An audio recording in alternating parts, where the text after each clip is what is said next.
자, 인사합니다. 안녕하세요. 예. 부동산학 개론 강사입니다. 저의 얼굴하고 여기하고 비슷합니까? 똑같다고 그러던데 똑같습니까? 예, 그렇습니다.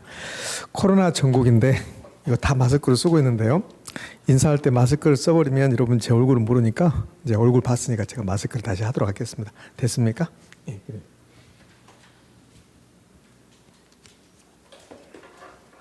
첫날인데요. 여러분과 제가 이제 1년 동안 부동산학 개론 공부를 할 건데 저도 여러분하고 같이 부동산학 개론 공부하는 겁니다. 여러분만 하는 게 아니고 간단하게 어떻게 하면 부동산학 개론을 좀 더 쉽게 공부해서 60점을 득점할까 이거 오리엔테이션 이거 간단하게 하고 바로 수업에 들어가도록 할게요. 제가 여러분에게 자료를 2시간을 줬는데 하나는 11월 12월 강의 계획서고 하나는 부동산학 개론 공부 방법이 이렇게 나왔습니다. 자, 그러면 이제 이 공부 방법에 대해서 이제 좀 이야기를 좀 해볼게요. 공부 방법 이야기를 해야만이 여러분이 좀 마음가짐을 또 새롭게 한다고요. 그래서 제 얼굴은 봤으니까 이름 해야지 이름. 제 이름입니다. 부동산학 개론 강사 홍진선 이렇게요. 자, 이제 강의 순서 오늘 여러분과 제가 공부할 강의 순서 오리엔테이션 가볍게 하고 오리엔테이션은 부동산학 개론 공부 방법 그리고 요 두 번째 부동산의 개념 이 부분부터는 실제 우리 시험에 바로 등장하는 겁니다. 개념, 분류, 특성 여기까지 한번 공부하도록 할게요. 순서는 이렇게 할 겁니다. 자, 이제요 제34회 시험 대비 부동산의 개론 공부 방법입니다. 근데 좀 뭐가 거창한 것 같아요. 근데 공부 방법은 열심히 하는 겁니다. 열심히. 근데 어떻게 열심히 하냐면 저하고 같이 하면 열심히 할 수 있어요. 자, 그러면 공부 방법이라고 했는데 우리 이제 부동산학은요 사회과학이냐 자연과학이냐 이렇게 우리 시험에서 3번이나 물어봤습니다. 사회과학인가 자연과학인가 제가 여기다 한번 써볼게요. 부동산학이 여기다 이제 쓸게요. 사회과학입니까? 이렇게 자연과학입니까? 이렇게 해서 사회과학과 자연과학이 있습니다. 화면이 좀 적어서 안 써졌는데 사회과학 자연과학 아시겠죠? 그러면 부동산학이 사회과학이냐 자연과학이냐 3번 물어봤는데 어쩌면 여러분 시험에서도 부동산학이 사회과학이냐 자연과학이냐 물어볼 수 있습니다. 그러면 자연과학이 뭐냐? 이건 물어보잖아요. 자연과학의 뜻을 물어본 게 아니라 자연과학입니까? 부동산학이 사회과학입니까? 이걸 물어보는데 자연과학은 왜 비가 오고 왜 홍수가 나고 왜 지진이 일어나고 이런 것들이 자연과학입니다. 그런 걸 연구하는 게 자연과학이고 그러니까 자연현상을 연구하는 게 자연과학이에요. 그럼 사회과학은 반대로 사회현상을 연구하는 게 사회과학이에요. 우리가 이제 부동산학을 배울 건데 그러니까 부동산을 대표하는 게 토지하고 건물입니다. 그럼 토지 자체를 연구한다. 그것이 부동산학이 아닙니다. 부동산학은 뭘 연구하는 거냐면 우리나라 인구가 증가한다면 자 상식이잖아요. 상식적인 이야기를 할 건데 우리나라 인구가 증가한다면 그럼 아파트 수요가 증가하겠습니까? 감소하겠습니까? 증가하겠죠. 그럼 아파트 가격은요? 올라가겠죠. 그럼 인구 증가해서 아파트 수요가 증가하고 아파트 가격이 올라간다. 이게 사회현상입니까? 자연현상입니까? 사회현상이죠. 그거 공부하는 겁니다. 그래서 부동산학은 사회과학이다. 이렇게요. 그러면 부동산학이 사회과학인데 사회현상은 바뀌어요? 안 바뀌어요? 바뀌는 거죠. 그럼 부동산학 내용이 바뀔까? 안 바뀔까? 바뀌는 거라고요. 그래서 우리 중개사 시험 과목에 1차 과목에 부동산학 개론하고 민법이 있는데 이 부동산학 개론은 범위가 정해지지 않았습니다. 긴장하지 마세요. 민법은 범위가 정해져 있죠. 어떻게 정해졌습니까? 민법은 민법 조문이 있잖아요. 거기서 출제할 건데 부동산학 개론은 사회과학입니다. 사회현상은 바뀌는 겁니다. 그러면 부동산학 내용도 바뀔 수밖에 없다. 그래서 범위가 정해지지 않았어요. 그래서 예전에 출제한 걸 보면 중구난방이었습니다.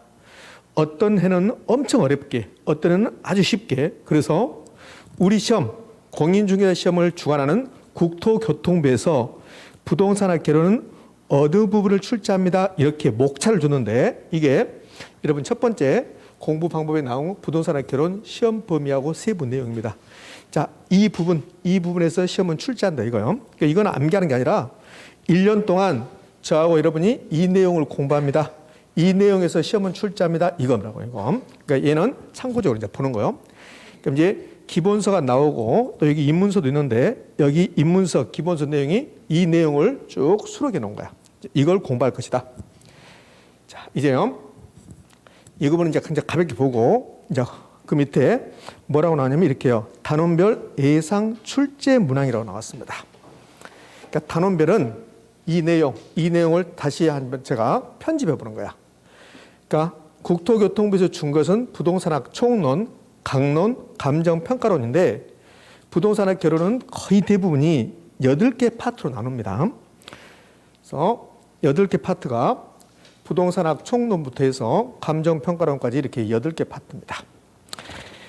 여러분 자료 보면 예상 출제 문항에 3문제, 6문제, 4문제 이렇게 나왔어요. 자, 칠판 한번 볼까요? 여기 이제 제가 내년 이제 여러분 시험이잖아요. 34회 예상 문제 이렇게 예상 출제 문항을 쭉 놔야겠습니다. 그러면 올해가 33회니까 올해는 어떻게 출제했냐면요. 어떤 문항을 몇 문항을 출제했냐면 부동산학 총론에서는 4문제를 출제했습니다. 그런데 제가 예상하기는 3문제거든요. 내년 여러분 시험에서는. 그럼 왜 그러냐면 이 부동산학 총론은 매년 시험을 출제하는데 3문제 내지 4문제를 출제해요. 그럼 어떤 해는 3문제, 어떤 해는 4문제인데 올해 4문제를 출제했다면 내년에는 3문제예요. 이렇게 왔다 갔다 한다고. 그래서 제가 이렇게 3문제를 예상했습니다.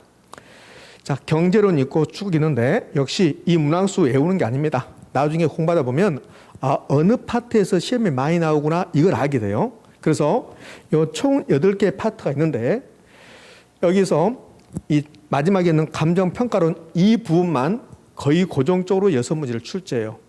나머지 파트는 여기서 플러스 마이너스 1 정도 돼요. 그러니까 부동산 경제론 그러면 올해는 5문제 출제했는데 내년에는 6문제를 출제할 수도 있다는 거예요. 여기 뭘래요? 부동산 정책론 올해는 4문제를 출제했는데 그런데 여러분 시험에서는 5문제를 출제할 수도 있다. 그러니까 이 정도를 출제한다. 그럼 여기 문항수로 외우는 게 아니라 이걸 제가 제시한 것은 자, 8개 파트가 있는데 그걸 이제 공부하다 보면 이제 자동적으로 알게 되는데요. 오늘 배우게 되는 총론은 쉬워요. 이 총론 파트는 쉽습니다.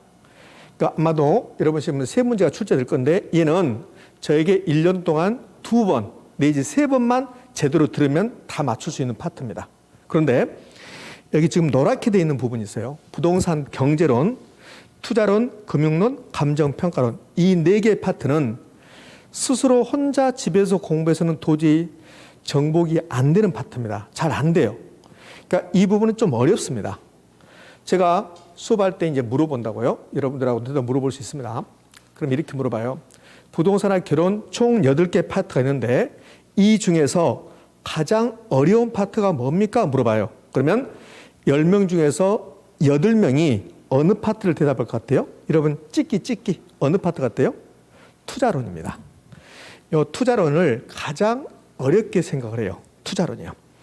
그러니까 투자론은 올해는 수험생들이 좀 편했어요. 투자론 파트에서는. 왜 그러냐면 투자론이 올해는 6문제밖에 출제되지 않았어요. 투자론은 많이 출제되면 8문제 출제되거든요. 그 투자론이 어려운데 8문제 출제되면 많이 출제되는 거야. 그러니까 7문제가 기준이고 7문제에서 플러스 마이너스 1이라고. 그러니까 이 7문제가 기준인데 여기서 하나 더 나오면 8문제. 그러면 어렵게 나온 거고 하나 빠져서 6문제 나오면 상대적으로 이제 쉽게 나온 거고 이렇게요. 그래서 이제 이렇게 총 4개 파트가 매우 중요성이 있다. 이렇게 하고 차차 이건 이제 알게 돼요. 아, 이건 어렵구나 이렇게. 그러니까 어느 부분이 어렵습니까? 뭐 이런 것을 시험에 내는 게 아니니까요. 자, 이렇게 출제 문항수 예상되고 이걸 공부한다. 이렇게 됐습니다. 이제 자, 그러면 이제 자료를 한 장을 이제 넘기고 뒷장으로 가봐요. 여기 부동산학 결혼 공부 방법이라고 나와서 뒷장을 봅니다. 그럼 제가 부동산학 결혼 공부 방법 이렇게 해서 몇 가지를 지금 제가 이야기했어요. 그러면서 가운데쯤에 가면 33회 출제 형태와 34회 수험 대책까지 나왔습니다. 결론, 학원 빠지지 않고 학원에서 공부하라는 것만 하시면 합격합니다. 그게 수험 대책이에요. 근데 제가 몇 가지, 그러면 여기다가 학원 빠지지 마시고 학원에서 공부하는 것만 하십시오. 그러면 너무나 없어 보이잖아. 그래서 이제 몇 가지 써놨습니다. 이렇게. 지금은 긴장할 거 없습니다. 자, 이제 보게요. 부동산학 결혼 공부 방법이라고 했는데, 그래서 이제 기출문제 분석이 핵심이다 이렇게 해놨거든요. 여기 보면 기출문제 계속 나와요. 여기 봐요. 기출문제 이렇게 나오잖아요. 여기도 기출문제 이렇게 나오잖아요. 그러니까 기출문제 이 말이 이제 가장 중요한 건데 제가 몇 가지만 당부 말씀드릴게요. 자, 이거 하기 전에 제가 여기다 한번 써볼게요, 여러분들. 여러분들은 지금 부동산학과 학생입니까? 아니면 수험생입니까? 여러분들은 학생이 아니라 수험생입니다. 수험생. 학생도 공부하고 수험생도 공부를 해요. 그런데 학생과 수험생이 같은 공부를 하는데 어떤 차이가 있냐면 학생은 그냥 공부를 하는 겁니다. 공부. 근데 수험생은 그냥 공부하는 게 아니에요.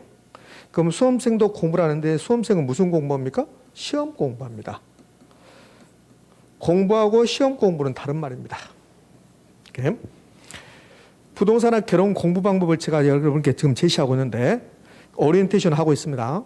오리엔테이션 하고 있으면서 공부 방법 제시하는데 이 말이 가장 중요한 말입니다. 1년 동안 여러분 머릿속에 나는 수험생이고 나는 학생이 아니고 나는 수험생이고 나는 부동산학을 공부하는 게 아니고 부동산학을 시험 공부한다 이 말이 가장 중요한 거야. 그 부동산학 공부하고 시험 공부는 어떤 차이가 있냐면 부동산학 공부는 부동산학과 관련된 모든 걸 공부해야 돼. 부동산학의 모든 걸 공부해야 되는데 시험 공부는 우리 시험에 자주 나오는 것을 공부하는 거야. 자, 이런 게 있어요. 부동산학의 체계라는 게 있습니다. 부동산학의 체계. 자, 다시 자료 공부 방법에서 자, 앞페이지 가봐요. 앞페이지 가면 그러면 단원별 예상 출제 문항이라고 나올 겁니다. 찾으셨습니까? 예. 그 부분을 보면 자, 여기 보게요. 예상 출제 문항에 부동산학 총론 볼래요? 이 부동산학 총론에 부동산학의 체계라고 나와요. 그다음에 부동산의 개념이 나오고 분류가 나오고 특성이 나와요. 그럼 이 부동산학의 체계에서는 예, 11월, 12월 과정에서는 체계는 제가 언급하지 않습니다. 왜 언급하지 않았냐면 얘는 국토교통부에서 시험을 출제하지 않기로 약속했어요. 그러니까 국토교통부에서는 부동산학 개론은 이 개념부터 출제하기로 약속했습니다. 그런데 이 체계가 가끔씩 시험에 나와요. 이 체계를 공부하다 보면 매우 추상적이고 막 짜증이 나요. 그러면 이 체계 부분은 국토교통부에서 시험을 출제하지 않기로 약속했는데 가끔씩 출제하거든요. 그럼 약속을 어겼습니까? 그게 아니라 학문이라는 게 다 연결돼 있지 따로따로 아니거든요. 그러면 저 체계는 우리 시험은 자주 나옵니까? 안 나옵니까? 자주 안 나와요. 저 체계는 자주 안 나온다고. 그런데 부동산학을 공부하는 학생들은 체계가 매우 중요해요. 그러니까 저 체계를 열심히 공부한다. 그것은 공부하는 거고 저 체계는 가볍게 그냥 지나간다. 그것은 시험 공부하는 거고. 그럼 체계는 열심히 해야 됩니까? 가볍게 지나가야 됩니까? 가볍게 지나간다. 그게 시험 공부입니다. 왜? 자주 출제되지 않으니까. 그러면 요 개념 나오죠? 요 개념은 매년 시험에 출제해요. 그러니까 공부를 하셔야 돼요. 분류 매년 시험에 출제합니다. 공부를 하셔야 됩니다. 특성 매년 시험에 출제합니다. 공부를 하셔야 되죠. 이제 시험 공부야. 그러면 좀 이따 이제 알게 되겠지만 저 개념에서도 굉장히 깊은 내용이 나오거든요. 그 깊은 내용은 물어보지 않아요. 그러니까 제가 제시하는 부분까지만 하시면 돼요. 그러면 합격할 수 있어요. 그게 시험 공부입니다. 자, 제가 부동산학 개론 공부 방법을 이야기하면서 자, 시험 공부한다는 거, 여러분은 수험생이라는 거, 이 말이 가장 중요합니다. 자, 이제 개론 공부 방법 이제 좀 여기 있는 거 제가 한번 보도록 할게요. 이런 말은 다 하죠. 무슨 공부를 하든 간에 기본 원리를 이해하고 암기하십시오 이렇게 나와요. 여러분들 40문제를 풀 거거든요. 그럼 40문제를 푸는데 부동산학 개론만 시험 보는 게 아니라 이제 1차 시험을 보러 가면 부동산학 개론 40문제, 민법 40문제, 80문제를 100분 동안에 풀어요. 그러니까 부동산학 개론 보고 나서 10분 쉬었다가 민법 보고 이러지 않는다는 거예요. 1차 시험 보러 가면 80문제를 주고 100분 안에 다 풀어내야 돼요. 100분 안에. 그러니까 시간 조절도 중요하고 그렇거든요. 자, 그러면 이게 무슨 말이냐면 여기 있는 내용을 전부 다 암기했다. 그래서 합격하는 게 아닙니다. 이거 있는 내용을 전부 다 암기했다. 그러면 시험 문제를 보면 그럼 답은 맞출 수 있죠. 근데 시간이 오래 걸릴 수 있어요. 그래서 이해를 하는데 중요한 내용은 계속 반복적으로 이해해서 암기를 하셔야 돼요. 암기. 그래야만이 주어진 시간 내에 80문제를 풀 수 있는 겁니다. 그래서요. 어차피 시험 문제는 보고 암기 통해서 이거 골라내야 되고요. OX 하시면 돼요. 시험 문제 이렇게 물어보거든요. 다음 중 옳은 것은, 다음 중 틀린 것은. 그러니까 OX 하시면 되는 겁니다. 근데 이제 빨리빨리 풀기 위해서 일정 부분을 암기해야 된다. 체계적인 개념 정리와 용어 이해가 필요하다고. 얼마나 추상적입니까? 얼마나 부담스럽습니까? 요거 필요 없고 그냥 요거는 그냥 하는 말이고 이제 일정 부분 제가 중요하다는 부분을 암기하시면 되는데요. 자, 여기에 선택과 집중이라 나왔습니다. 자, 1번은 사실 필요 없어요. 뭐 체계적인 다 필요 없고 2번 선택과 집중은 매우 중요한 말입니다. 그럼 이제 선택과 집중 이 부분 좀 볼 건데요. 부동산의 결혼 기본서를 받게 되면 그러면 아마도 500페이지에서 550페이지 정도 될 겁니다. 10년 전에 부동산의 결혼은 약 900페이지에서 900페이지. 그럼 부동산의 결혼만 900페이지면 민법도 마찬가지였습니다. 부동산의 결혼 900페이지 그거 다 본다. 1년 동안 그러면 시험에 떨어집니다. 왜? 민법을 공부할 시간이 없어요. 그래서 900페이지에서 이제 점점 줄어서 부동산의 결혼 기본서를 받아보면 이 기본서가 아마도 제 생각에는 페이지 수가요 500페이지에서 550페이지를 될 겁니다. 그럼 550페이지라고 보고 이 550페이지를 전부 다 공부했다. 역시 시험에 합격하기 곤란해집니다. 왜요? 부동산의 결혼 550페이지 전부 다 공부했다. 그럼 민법은 언제 할 겁니까? 그래서 이 550페이지 내용이 되는데 이 중에서 10년에 한 번 나왔다. 10년 동안 한 번 나왔다. 그 부분은 가감하게 제끼고 하는 겁니다. 그 부분은 1년에 한두 번 공부하는 거야. 근데 10년 동안 5, 6번 이렇게 나왔다. 그 부분은 여러분 시험에 출제할 걸로 보고 그 부분은 또 계속 공부하셔야 돼요. 그래서 이 550페이지 중에서 여러분들이 지금 어느 부분이 중요하다 여러분이 잘 모르죠. 그런데 저는 알고 있잖아요. 그래서 제가 550페이지 중에서 중요한 부분을 선택할 겁니다. 그럼 선택이 됐으면 그 부분을 집중적으로 공부하는 거야. 그래서 합격 점수에 가는 거라고. 그럼 선택하고 제가 선택합니다. 그럼 집중하는 사람은 누굽니까? 여러분이죠. 여러분이 집중적으로 공부하는 거야. 중요 부분을 계속 반복적으로 공부하는 겁니다. 계속 반복을 하셔야 돼요. 민법 선생님도 마찬가지고 아마 공법 모든 과목 강사님들이 계속 반복하십시오 이렇게 할 거라고. 애석하게도 사람의 기억력은 나이가 들어가면서 점점 퇴보를 해요. 저도 가끔씩 이렇게 느끼는 건데요. 냉장고 문을 열었는데 왜 열었는지를 몰라요. 이렇게 기억력이 퇴보합니다. 여러분 그거 느끼십니까? 아마 느끼실 건데 안 느끼시면 다행이고. 그래서 금방금방 잊어버려요. 그래서 하나의 내용을 계속 반복적으로 하는 거야. 오늘 수업을 듣고 가면 그렇게 어렵지 않다는 걸 느껴요. 근데 내일 되면 뭘 공부했는가도 몰라요. 아마도 1시간 끝나고 나면 제 이름이 기억나지 않을 수도 있습니다. 그게 금방 잊어버리거든요. 그래서 계속 반복. 잃어버릴만 하면 또 반복. 잃어버릴만 하면 반복 이렇게. 어느 분들은 이렇게 표현합니다. 돌아서면 잊어버린다 그래요. 그래서 제가 가끔 농담 삼아서 하는 말이 있죠. 돌아서지 마세요 이렇게. 그러면 어떻게 갑니까? 뒷걸음으로 가세요 이렇게. 또 이런 표현을 합니다. 뭐냐면 돌아서면 잊어버리고 또 집에 가면 아무 생각도 없고 그렇게 해요. 그럼 집에 가지 마세요 이렇게 농담을 합니다. 그래서 망각하기 때문에 계속 반복죠. 선택합니다. 제가 그럼 뭘 선택할 건데 요 기출문제라고 있잖아요. 기출문제는 이미 출제했던 파트입니다. 균형이라는 게 있어요. 다음 주에 이제 경제론에서 시장의 균형을 배워요. 그럼 이제 균형이란 파트는 매년 시험에 출제해요. 그럼 10년 동안 한 번 내지 2번 빠지고 10년 동안 8번 내지 9번 출제한다고.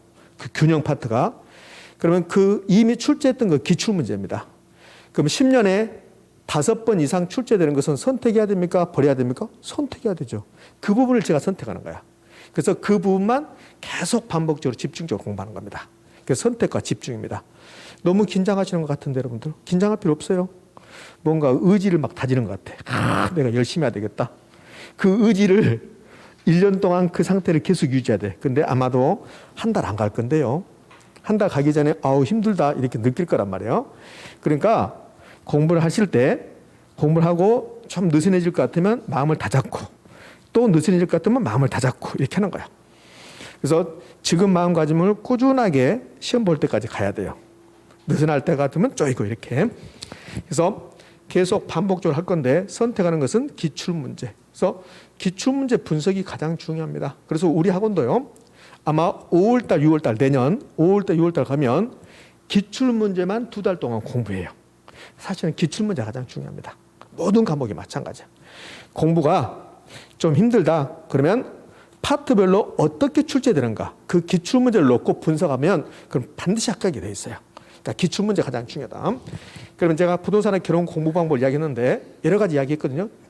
주제를 이야기하고 있죠. 첫 번째, 시험 공부한다. 두 번째, 제가 선택할 건데 그 부분만 집중적으로 계속 반복적으로 한다. 뭘 선택할 건가? 기출됐던 부분. 기출 문제를 분석하는 게 키포인트가 된다. 자, 이제 요 부동산의 결혼은요, 계산 문제라는 게 있는데 아마도 주변에서 혹시라도 친구분이 아니면 지인이 중개사 공부 시작해서 합격했습니다. 그럼 이제 물어보면 부동산의 결혼에서 요 계산 문제를 이야기한다고요. 계산 문제가 어려워서 부동산의 결혼은 나는 할 수 없다. 이렇게 말할 수 있어요. 그렇지 않습니다. 자, 그렇지 않은 것을 제가 증명해 볼 건데요. 자, 이 계산 문제에 대해서 좀 대책을 이야기하기 전에 여러분들 부동산의 결혼 40문제를 출제합니다. 그럼 40문제를 출제하면 부동산의 결혼만 볼게요. 부동산의 결혼만. 그럼 몇 점이면 합격이냐면 60점이면 합격입니다. 부동산의 결혼만 본다면 60점 합격이야. 모든 국가시험은 60점이면 합격이에요. 그럼 40문제에서 60점을 득점하려면 24문제를 맞추면 60점입니다. 그럼 처음부터 16문제는 틀려도 상관이 없다는 거예요. 이렇게. 근데 이제 이 계산 문제가 몇 문제를 출제되냐면 작년에도 9문제, 올해도 9문제입니다. 그래서 8개에서 10문제 정도 출제된다. 그러면 9문제 출제됐거든요. 9문제. 그럼 올해도 이제 9문제고 내년에도 9문제 정도 출제될 건데 그럼 계산 문제가 9문제거든요. 그럼 계산 문제 다 틀렸다. 우리는 16개 틀려도 상관없거든요. 근데 계산 문제 9문제 다 틀렸다. 그래도 몇 개는 남아요? 7개가 여유가 있잖아요. 그러니까 계산 문제 때문에 나는 못하겠다. 이거 말이 안 되는 거죠. 계산 문제 다 틀려도 합격하는 데는 아무런 지장이 없다. 그리고 나중에 계산 문제 안 되신 분들은 한 번으로 찍으면 돼요. 한 번으로. 어느 분이 실제요. 어느 분이 올해 저한테 물어보시더라고. 우리 학원이 아니라 다른 학원에서 수업이 끝났는데 이제 다 마무리 끝났는데 근데 이제 여러분 열심히 공부하셨습니다. 합격을 기원합니다 하고 제가 나가는데 여성분이 오셔가지고 그러더라고. 교수님, 나는 계산 문제를 공부 하나도 안 했습니다. 교수님 촉으로 몇 번이 답일까 한번 말씀해 주십시오 그러더라고. 그럼 제가 1번 찍으세요 했는데 1번이 하나도 안 나오면 제가 어떻게 되겠습니까? 그래서 이렇게 말했어요. 그동안 계산 문제 답은 2번하고 4번이 답이 가장 많았어요. 2번하고 4번이. 그래서 제가 그동안에 2번하고 4번이 답이 가장 많았습니다. 그랬다고. 그럼 몇 번 할까요? 그러더라고. 2번 하세요 그냥. 그랬거든요. 다만 참고만 하세요 그랬거든. 그래서 2번을 찍는다 하시더라고 그분이. 그래서 제가 생각이 났어요. 시험지를 제가 받아보고 생각이 났어요.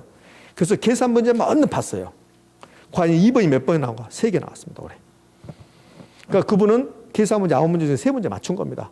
전혀 계산 문제 하지 않고 1년 동안 계산 문제 전혀 하지 않고 스트레스 하나도 안 받고 몇 문제? 3문제 맞췄잖아요. 그러면 한 번은 안 찍어도 2문제는 맞출 수 있어요. 9문제 중에서 2문제는 맞추게 되어 있습니다. 그러니까 계산 문제 너무 신경 쓰지 말 거. 계산 문제도 올해 보니까 9문제 출제됐는데 그중에서 4문제 내지 5문제는 다 풀 수 있게끔 출제해요. 이렇게. 그래서 계산 문제 가지고 너무 걱정할 필요 없다. 자, 이제요. 요 목표 점수 만점 80점이다 이렇게 했는데 자, 이 부분을 좀 볼게요. 자, 여기서는 우리는 부동산학 개론만 본다면 몇 문제 득점하면 돼요? 24문제 맞추면 돼요. 그러니까 60점만 득점하면 되니까. 자, 그런데 자, 이 부분을 좀 더 자세히 좀 보도록 할게요. 왜 그러냐면 1차 시험을 합격해야만이 2차를 이제 볼 수도 있잖아요. 그러니까 1차는 두 과목으로 되잖아요. 1차는 부동산학 개론하고 민법입니다. 제가 이제 부동산학 개론 담당하고 월요일 날 민법 보셨잖아요. 민법하고. 그럼 이제 평균 60점 합격이에요. 그러니까 가장 좋은 방법은 이겁니다. 부동산학 개론도 60점을 득점하고 민법도 60점을 득점하고 그러면 계산할 필요도 없어요. 그냥 평균 60점입니다. 이렇게 합격하신 분이 수석이야, 수석. 두 과목 다 100점 맞았다. 그게 수석이 아니라 두 과목 다 60점 맞췄다. 그게 수석이라고요. 그러니까 이렇게 하면 가장 좋은데 공부를 하다 보면 이제 느껴요. 아, 내가 부동산의 개론은 좀 약하구나. 대신에 민법은 좀 강하거나 이런 경향이 있다고요. 부동산의 결혼은 우리 학창 시절에 국영수로 본다면 수학 정도 해당돼요. 민법은 국어, 공법은 영어. 2차 과목에 공법이 있는데 영어. 그래서 이 중개사 시험에서 중요한 과목이보다 어려운 과목이 민법, 개론, 공법 그래요. 그래서 민계공 이렇게 하거든요. 그럼 이제 부동산의 개론이 좀 어려웠습니다. 그러니까 평균 60점이면 1차 과목은 평균 60점이면 합격인데 조건은요. 과목당 40점 미만의 점수 없이 가락 없이 평균 60점 합격이에요. 그러니까 공부하다 보니까 부동산의 개론이 너무 어려워요. 그 부동산의 개론이 아무리 어렵다 하더라도 합격하기 위해서는 최소 몇 점 맞춰야 돼요? 40점을 맞춰야 돼요. 그래서 부동산의 개론을 이제 40점을 맞췄습니다. 그 민법은 자기 점수가 60점이에요. 이렇게. 근데 민법은 자기 점수 맞고 부동산의 개론은 40점밖에 못 맞췄습니다. 합격입니까? 불합격입니까? 불합격입니다. 불합격. 그 부동산의 개론에 40점을 득점했으면 민법으로부터 몇 점을 도움받아야 돼요? 20점을 도움받아야 돼요. 그래서 민법은 부동산의 개론을 도와주기 위한 점수 20점이 더 필요할 수 있어요. 그래서 민법이 80점까지를 득점할 필요가 나타난 겁니다. 이렇게. 만약에 부동산의 개론을 30점 맞췄어요. 그 민법을 100점을 맞춘다 하더라도 민법이 부동산의 개론을 도와줄 수 있어요? 없어요? 없어요. 그러니까 요 민법이 자기 점수 60점 하고 부동산의 개론을 도와줄 수 있는 최대 점수가 20점입니다. 그래서 민법은 다 40문제를 다 맞추면 100점인데 100점이 필요 없습니다. 부동산의 개론을 60점 맞출 수 있다면 민법은 몇 점 맞추면 돼요? 60점. 부동산의 개론을 40점 맞출 수 있다면 민법은 몇 점? 80점. 이제 반대로. 이제요. 자, 이제 부동산의 개론하고 민법이 나왔습니다. 이렇게. 그러면 민법이 어려워요, 상대적으로. 이제 공부하다 보면 여러분이 아니, 제가 표현을 잘못했네. 자, 여러분처럼 수험생들이 나는 공부하다 보니까 민법이 어렵다. 그런다 하더라도 합격하기 위해서는 최소 몇 점 득점해야 돼요? 40점을 득점해야 돼요. 이 경우는 이제 반대로 부동산의 개론이 민법을 도와줘야 돼요. 그럼 이제 부동산의 개론이 민법을 도와줄 건데 부동산의 개론은 자기 점수 몇 점? 60점. 도와줄 수 있는 점수 몇 점? 20점. 그럼 부동산의 개론은 80점이 만점이 되는 겁니다. 100점이 만점이 아니라 80점. 부동산의 개론 나 85점 맞았다. 자랑 아닙니다. 이렇게 되면 최악이야.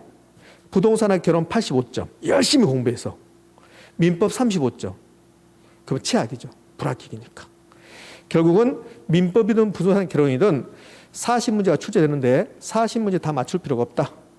그러면 민법이 60점을 득점할 수 있다면 부동산의 개론 몇 점이면 됩니까? 60점. 반대의 현상도 나타나고 근데 민법이 40점 맞출 수 있다. 40점밖에 못 맞춘다. 그럼 부동산의 개론 몇 점입니까? 80점. 그럼 만점은 100점입니까? 80점입니까? 80점. 그 80점을 득점하려면 그럼 32문제를 맞추면 돼요. 32문제? 그래도 8문제도 틀려도 상관이 없다는 거죠. 그러니까 그렇게 어렵지 않다. 합격하기는. 자, 지금까지 제가 주저리 하면서 여러분하고 이제 공부 방법을 이야기해 봤습니다. 자, 그런데 공부 방법 이야기했는데 뭐가 기억납니까? 공부 방법 뭐가 기억나요? 공부 방법은 시험 공부한다. 그다음에 제가 선택하면 그 부분만 집중적으로 한다. 기출문제 위주로 공부한다. 되셨죠? 만점은 100점입니까? 80점입니까? 80점이다. 80점까지 필요 없어요. 여러분 이렇게 하시면 돼요. 나는 민법 60점 맞고 부동산의 개론 60점 맞아야 되겠다. 그러면 돼요. 그게 가장 좋은 점수니까. 자, 그러면 이 부분을 1년 동안 지켜주신다면 여러분 합격하는데 아무런 지장이 없을 것이다. 자, 이제요. 이것 좀 볼까요? 올해 33회였습니다. 그러면 여러분들은 34회, 내년에 34회 시험을 볼 건데 제가 33회 여러분 내용도 모르는데 33회는 어떻게 출제했습니다. 막 해봐야 여러분 잘 이해 못해요. 그래서 올해는 상대적으로 쉬웠냐 어려웠냐만 이야기할게요. 부동산의 개론을 보면 작년에는 쉬웠습니다. 올해는 좀 어려웠어요. 근데 시험이 이런 경향을 많이 보이거든요. 우리 중개사 시험은 부동산의 개론만 볼게요. 퐁당퐁당 그래요. 한 해가 쉬우면 한 해가 어렵고 또 쉽고 어렵고 그래요. 그러니까 여러분 이제 34회인데 그러니까 32회가 있었고 올해가 이제 33회 있잖아요. 그러니까 여러분이 34회 시험을 볼 건데, 그러면 여러분 34회 시험을 볼 건데, 이 34회 때 과연 어떤 형태로 출제될 것인가 모르죠. 우리가 예상할 뿐이죠. 32회 때는 쉬웠습니다. 작년에는 상당히 쉬웠어요. 근데 올해는 상대적으로 약간 어려웠습니다. 이게 뭐 세모를 해볼까요? 어려웠다는 것을 세모를 한번 해볼까요? 어려웠습니다. 그러니까 퐁당퐁당 한다고 그랬습니다. 그러면 여러분 시험에서는 상대적으로 어려울까 쉬울까? 쉬워져요. 여러분 시험에서는 분명히 쉬워질 것이다. 올해보다는 쉬워질 것이다. 그래서 어쩌면 여러분이 공부하는데 시기를 적절하게 선택할 수도 있어요. 선택했을 것이다. 그러니까 부동산의 괴로움, 민법 모두 다 올해는 작년에 비해서 어려웠어요. 그럼 내년은 분명히 쉬워질 것이다. 그럼 이제 합격 방법이라고 했습니다. 합격 방법, 수험 대책이 나왔습니다. 아까 다 했던 겁니다. 기출 문제를 중심으로 해서 계속 반복적으로 공부한다. 그래서 몇 점 맞춘다? 60점 맞추는 공부를 하게 돼 있다. 요거 다 했습니다. 예, 합격 방법까지. 자, 제가 간단하게 오리엔테이션 했습니다. 이것만 지켜주신다면 여러분 합격하는 데는 아무런 지장이 없다. 이제 의욕이 막 넘쳐 흐르겁니까? 그렇지 않습니까? 그렇지 않구나. 그래요. 그러면 이제 공부 바로 시작하셔야 돼. 제가 이거 계속 교양 강좌하는 게 아니니까 공부 바로 시작하도록 합니다. 그러면 이제 공부 방법 이 자료는 필요 없는 거고, 그다음에 강의 계획서는 그 계획서에 맞게끔 그에 맞게끔 강의 이루어질 거고요. 자, 여러분들 입문서 기초가 아니라 요 입문서로 받은 거 있잖아요. 그 입문서로 받은 것 좀 볼게요. 입문서로 받은 책 8페이지를 한번 보도록 합니다. 8페이지를 보면, 그러면 타이틀이 제1장 부동산의 의의와 체계라고 나왔습니까? 그렇잖아요. 그렇게 나왔는데 그 8페이지에서 왼쪽으로 한 장을 넘겨봐요. 한 장을 왼쪽으로. 그럼 제1편 부동산학 총론이라고 나와요. 반대로요. 그러지 말고 반대로. 그 부동산학이 총론에 나왔습니다. 부동산학은 총 8개 편으로 되는데 제1편이 총론입니다. 그래서 이제 오른쪽을 보면 제1장 부동산학의 의의와 체계, 제2장 부동산의 개념과 분류, 제3장 부동산의 특성과 속성 이렇게 나왔어요. 의의와 체계는 국토교통부에서 시험 내기 않기로 약속했어요. 그래서 의의와 체계는 지금 보지 않습니다. 그러니까 1월달, 내년 1월달, 2월달 과정에서 제가 의의와 체계를 설명할 건데 이번 순환에서는 11월, 12월 과정에서는 의의와 체계는 공부하지 않습니다. 그러면 제2장 부동산의 개념과 분류, 개념 100% 여러분 시험에 출제할 겁니다. 분류들은 올해는 2번이나 출제했습니다. 그럼 여러분 시험에서는 또 한 문제 출제할 거라고 여기서부터 이제 공부 시작할 겁니다.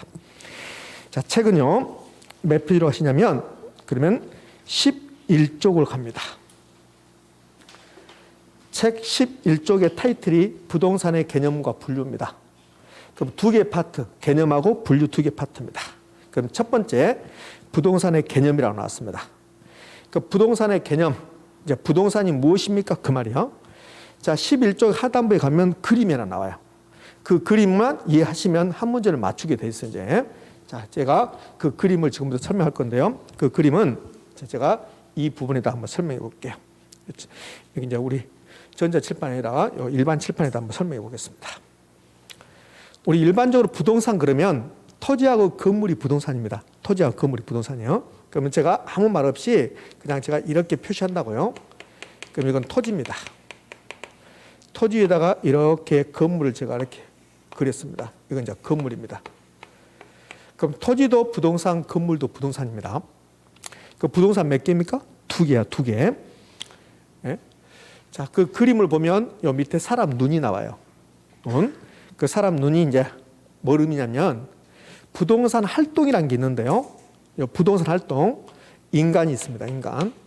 인간이 있고 여기 부동산이 있어요. 우리 인간은 부동산을 떠나서 살 수 있습니까? 없습니까? 없어요. 부동산을 떠나서 살 수 없죠. 여러분과 제가 지금 부동산에서 공부하고 있잖아요. 그러면 요 인간이 부동산을 대상으로 어떤 행위를 합니다. 예? 여러분이 나중에 중개사가 되면 뭐 할 겁니까? 부동산을 대상으로 중개를 할 겁니다. 그것을 중개활동이라고 그래. 그럼 중개활동은 인간이 부동산을 대상으로 하는 중개행위죠. 그러면 감정평가사라는 사람들은 부동산을 대상으로 중개합니까? 감정평가합니까? 감정평가하겠죠. 주택관리사가 있죠. 주택관리사라는 사람들은 주택이라는 부동산을 대상으로 관리행위를 하죠. 관리행위. 이게 다 부동산 활동이야. 그러니까 인간이 부동산을 대상으로 어떤 행위를 하게 되는데 이걸 부동산 활동이라고 합니다. 그러니까 부동산 활동이 무슨 말입니까? 이런 거 시험에 나오지 않습니다. 인간이 부동산을 대상으로 하는 모든 행위를 부동산 활동이라고 해요. 이걸 나누면 중개사는 중개활동, 감정평가사는 감정평가활동, 사고 파는 거, 여러분과 제가 부동산 사고 파는 거, 거래활동, 내 토지에다가 내가 건물 짓는 거, 이용활동, 토지를 이용활동 이렇게 한다고. 그러니까 부동산을 대상으로 하는 모든 행위는 부동산 활동이다 이렇게 하는 거야. 자, 그러면 여러분 이제 중개사입니다. 여러분 이제 이거 중개사가 이렇게 있고 중개사님이 계시고 제가 이 부동산을 사겠다는 거야. 제가 이제 매수 의뢰인이야. 매수. 제가 매수하겠습니다. 이랬다고. 그러면 중개사인 여러분이 이 부동산에 대해서 저에게 뭔가를 설명을 해야 돼. 설명. 그러면 여러 가지를 설명하겠죠. 제가 물어보는 거야. 여러분 중개사니까. 제가 이 토지하고 건물 살 건데 이 토지가 있는 용도 지역은 용도 지역에 대해서 자세히 모르지만 아마 내일 자세히 배울 거라고 아마도 조금 배우겠죠. 처음 들어가니까 내일 용도 지역에서 공법 선생님께서 자세히 이야기한 게 아니라 조금 이야기할 거란 말이에요. 그럼 용도 지역이라는 게 있는데 정확히 모르지만 이 토지가 주거지역이냐 상업지역에 따라서 가격이 달라져요. 상업지역도 중심 상업지역이 있어요. 명동, 강남 이런 것들은 이제 중심 상업지역입니다. 그러면 이 토지가 주거지역이냐 상업지역에 따라서 가격이 달라진다고. 그럼 중개사는 이 토지의 용도지역이 주거지역이냐 상업지역이냐, 상업지역이 또 중심 상업지역이냐, 뭐 유통 상업지역이냐, 근린 상업지역이냐 이걸 설명해야 됩니까? 안 해야 됩니까? 해야 되죠. 그런 사항을 법률적 개념이다 이렇게 해요. 법률적 개념이다. 그래서 여기 이제 법률적 개념이 하나 나오는 거야. 그다음에 이 건물이 임대용 부동산이라면 이 건물에 한 달 동안에 1년 동안에 임대료는 얼마냐? 이걸 설명해야 됩니까? 안 해야 됩니까? 해야 되죠. 그러면 임대료, 돈하고 관련된 것은 무슨 개념이냐면 경제적 개념이라고 그래요. 경제적 개념이 나오죠. 그러니까 제가 설명을 좀 자세하게 하고 있지만 결론은 이겁니다. 공인중개사가 어떤 부동산 중개를 할 때 여러 가지 설명을 하는데 결국은 세 가지예요. 법률적 개념하고 경제적 개념하고 그다음에 또 기술적 개념이라는 게 있어요. 중개사님이 이 토지를 중개하는데 이 토지 면적이 몇 평인지 모른다. 면적이 몇 제곱미터인지 모른다. 그러면 될까 안 될까? 안 되는 거라고. 건물이 몇 층짜리인지 모른다. 이건 안 되는 거죠. 그래서 공인중개사가 이 부동산을 중개할 때 여러 가지 사항을 설명할 건데 근데 결국은 몇 가지입니까? 세 가지입니다. 법률적 개념, 경제적 개념, 기술적 개념이라고. 그래서 그 그림의 눈이 부동산을 인간이 바라볼 때 세 가지 측면에서 바라본다. 세 가지 개념으로 바라본다. 그거야, 그게. 자, 그러면 중개사가 어떤 부동산을 중개할 때 법률적 개념, 경제적 개념, 기술적 개념 이 세 가지 중에서 한 가지만 고려합니까? 이 세 가지를 전부 다 고려합니까? 세 가지를 전부 다 고려한다. 이 세 가지를 전부 다 고려한 것을 복합 개념이다 이렇게 해요. 복합 개념이다. 복합 개념이다 이렇게 합니다. 자, 복합이란 말이 나오는데요. 부동산학 개론 처음 배우다 보면 복합이란 말이 많이 나와요. 복합의 반대가 개별이야. 개별. 개별은 하나만 있으면 개별이고 두 개 이상이 결합되어 있으면 복합이라고 그래. 좀 있으면 복합이란 말을 많이 들어요. 봄, 여름, 가을, 겨울 이 네 개 계절 중에서 복합이란 말을 가장 많이 듣는 계절이 겨울입니다. 복합이란 말 어디서 많이 들어요? 복합 감기약, 종합 감기약 이렇게 하거든. 그러니까 복합하고 종합하고 똑같은 말이야. 그러니까 복합하고 종합하고 똑같은 말인데 복합이란 말은 두 개 이상이 결합됐다는 소리야. 그러면 부동산을 바라볼 때 법률적 개념, 경제적 개념, 기술적 개념 이 세 가지를 짬뽕해서 바라본다. 그것은 복합 개념입니까? 개별 개념입니까? 복합 개념이죠. 이걸 복합 개념의 부동산이라고 그래요. 그러니까 부동산의 개념은 우리가 부동산의 개념을 공부하는데 부동산학에서는 부동산을 어떻게 보냐면 복합 개념을 보는 거야. 그걸 복합 개념의 부동산이라고 그래. 그럼 복합 개념의 부동산이 뭔데요? 법률적 개념, 경제적 개념, 기술적 개념 요 세 가지를 짬뽕시킨 거. 그걸 복합 개념의 부동산이라고 그래요. 시험 문제는 짬뽕이라고 안 나와. 그럼 뭐라고 나올까? 체계화했다고 나와. 체계화. 체계화. 자, 하나 알았습니다. 우리가 이제 부동산의 개념을 공부하는데 우리 여러분이 그냥 아는 거. 여기 학원에 오기 전에 부동산학을 공부하기 전에 부동산 그러면 토지하고 건물이라고 한다고. 근데 부동산학에서 말하는 부동산은 복합 개념의 부동산 이렇게 나오는 거야. 그럼 시험 문제에서는 복합 개념의 부동산이 무엇입니까? 이렇게 물어봐. 그 복합 개념의 부동산 그러면 법률적 개념, 경제적 개념, 기술적 개념의 부동산을 체계화했습니다. 이렇게 공부하면 안 돼. 그럼 어떻게 하냐면 법경기 그러면 돼. 법경기. 법률적 개념, 경제적 개념, 기술적 개념 요 세 개를 체계한 것을 복합 개념 부동산인데 그렇게 할 필요 없이 그러면 어떻게 복합 개념 부동산 그러면 법경기 이 말만 나와주면 돼요. 의미하셨죠? 자, 그럼 이제 복합 개념 부동산 알았습니다. 그런데요, 복합 개념 부동산이 나오면 반드시 따라 나온 게 있습니다. 그 반드시 따라 나온 게 복합 부동산입니다. 그 복합 개념의 부동산과 복합 부동산은 같은 말입니까? 다른 말입니까? 다른 말입니다. 다른 말. 그러면 이제 복합 부동산이 무슨 말인가? 복합 개념의 부동산은 뭐가 나와야 되고 법경기가 나와야 되고 복합 부동산은 뭐냐? 자, 칠판에 부동산이 몇 개 나왔습니까? 2개 나왔어요. 토지도 부동산이고 건물도 부동산입니다. 그럼 토지하고 건물은 법적으로는 별개입니다. 별개. 전혀 다른 거라고. 근데 우리 부동산, 건물 샀다 그러거든요. 그럼 건물 살 때 건물만 사는 경우가 있어요. 근데 건물만 사는 경우가 있는데 주로 건물만 사는 게 아니라 토지하고 건물을 같이 사요. 그런데 건물 샀다 그러거든. 그러니까 분명히 토지도 사고 건물도 샀는데 부동산을 2개 샀는데 건물 샀다 이렇게 하거든요. 그러니까 토지하고 건물이 각각 별개의 분산인데 부동산 사고 팔 때, 거래할 때, 부동산 이용할 때 토지하고 건물을 하나의 부동산으로 보는 거야. 2개 결합해서 하나의 부동산을 보는 거라고. 그때를 복합부동산이라고 그래. 복합부동산. 자, 요 밑에 봐요. 복합부동산이 나왔어요. 복합 개념의 부동산과 복합부동산은 같은 말, 다른 말? 다른 말이에요. 그 복합부동산은 토지하고 건물 등을 하나의 부동산으로 보는 개념이야. 그러니까 토지하고 건물이 나왔습니다. 그러면 복합부동산. 법경기가 나오면 뭐라고 한다? 복합 개념의 부동산. 부동산과 결혼해서 가장 먼저 배우게 되는 말이 이겁니다. 복합 개념의 부동산과 복합 부동산은 같은 말, 다른 말? 다른 말이라는 거. 의미하셨죠? 예? 그러면 이 토지하고 건물을 묶었습니다. 이 토지하고 건물을 묶어서 하나로 본다. 얘는 복합 개념의 부동산입니까? 복합 부동산입니까? 복합 부동산입니다. 자, 하나 더 해볼게요. 11페이지 하단부에 그 표가 그림이 나왔는데 눈이 나오고 복합 개념의 부동산이 나오고 복합 부동산이 나오고 또 뭐가 나왔습니까? 복합 건물이 나왔습니다. 복합 건물은 우리 시험에서 한 번도 등장하지 않았습니다. 한 번도 나온 적이 없어요. 자, 색깔을 구별하기 위해서 제가 이 복합 건물은 빨간색으로 해볼 건데 중요성이 있어서 빨간색이 아닙니다. 구별하기 위해서 한 거예요. 자, 건물만 보는 거야. 건물만. 토지 보지 말고 건물만 보는데 1층부터 4층까지는 상가입니다. 5층부터 20층까지는 주택입니다. 그럼 이 건물이 하나의 건물인데 용도가 몇 가지입니까? 2가지죠. 이렇게 하나의 건물이 2개 이상의 용도. 하나만 있으면 개별, 2개 이상이면 복합. 2개 이상의 용도로 이용 중이다. 이런 건물을 복합 건물이다. 이렇게 해요. 복합 건물은 우리 시험에서 한 번도 등장한 적이 없습니다.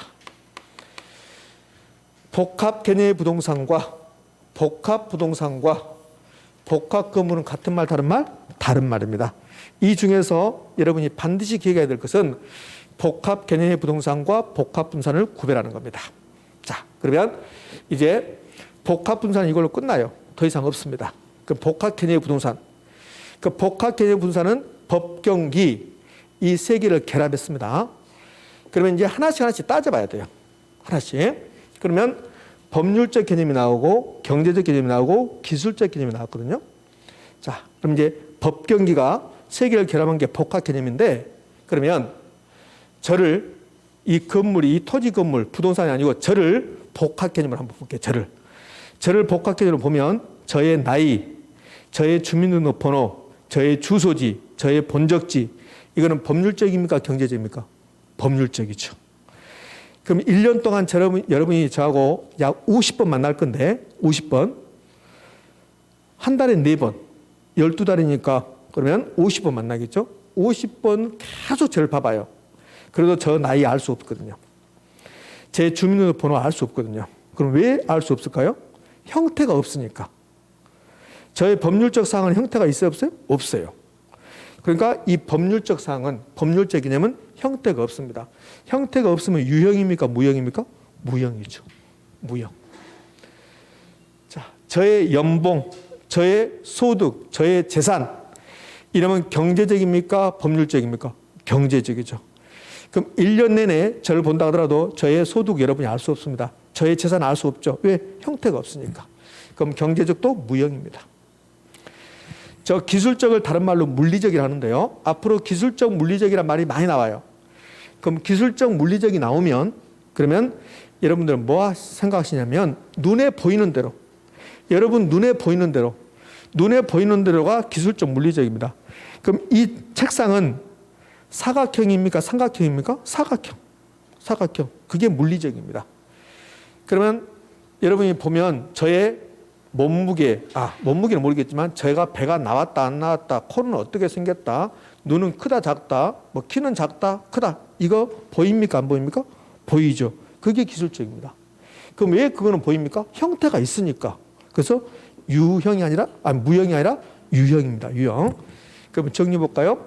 복합 개념의 부동산은 법경기 이렇게 기억하시면 되고, 이걸 굳이 나누면 법률적, 경제적은 무형이고 기술적, 물리적은 뭡니까? 유형이고, 이렇게 하시면 돼요. 이렇게. 자, 이제 이렇게 열심히 이제 공부를 했어요. 공부하고 나서 바로 뭐 해야 됩니까? 기출문제. 어떻게 출제했는가, 그게 중요해요. 어떻게 출제했는가, 그게 가장 중요합니다. 그러면 여기서요. 그래서 여기 완벽하게 끝나지 않았어요. 복합 개념 부동산 완벽하게 끝나지 않았습니다. 끝나지 않았지만 여기까지 하고 어떻게 출제했는가를 한번 보도록 할게요. 어떻게 출제했는가를. 자, 여기 봅니다. 기출지문 1번, 2번을 지금 공부했어요. 1번, 2번을. 1번, 2번이 27회 때 출제했습니다. 자, 그러면 1번. 복합 개념의 부동산이란 부동산을 법률적, 경제적, 기술적 측면 등이 복합된 개념으로 이해하는 것을 말한다. O입니까? X입니까? O. 복합 개념의 부동산 그러면 법경기가 나오면 되니까 O입니다. 이렇게. 요거 막 쓸락하지 마세요, 여러분들. 다음 주 되면 우리하고 이제 데일리 스터디라고 해서, 다음 주 여러분 이 시간에 다음 주 수요일 날 저번 주 배웠던 내용이 여러분들 지문은 나가요. 여러분 모의사라고 그거 전부 다 제가 거기에 이걸 반영할 거니까 지금 굳이 막 쓸 필요 없어요. 자, 2번 갑니다. 토지와 건물이 각각 독립된 거리에 객체면서도 토지 건물이 나왔습니다. 그럼 토지 건물이 나오면 복합 개념의 부동산입니까? 복합 분산입니까? 복합 분산이라고. 마치 하나의 결합된 상태로 다루어져 부동산 활동의 대상으로 인식될 때 이를 복합 부동산이라고 한다. OX? O입니다. 이제 이거 반대로 하면 틀린 말이에요. 얘를 복합 부동산 그러면 틀린 말이고, 2번을 복합 개념의 분산이다 이러면 틀린 말이고, 법경기가 나오면 복합 개념, 토지 건물이 나오면 복합 부동산. 의미하셨습니까? 이렇게 출제하는 거예요. 이렇게. 다시 이제 온 상태로 가볼게요.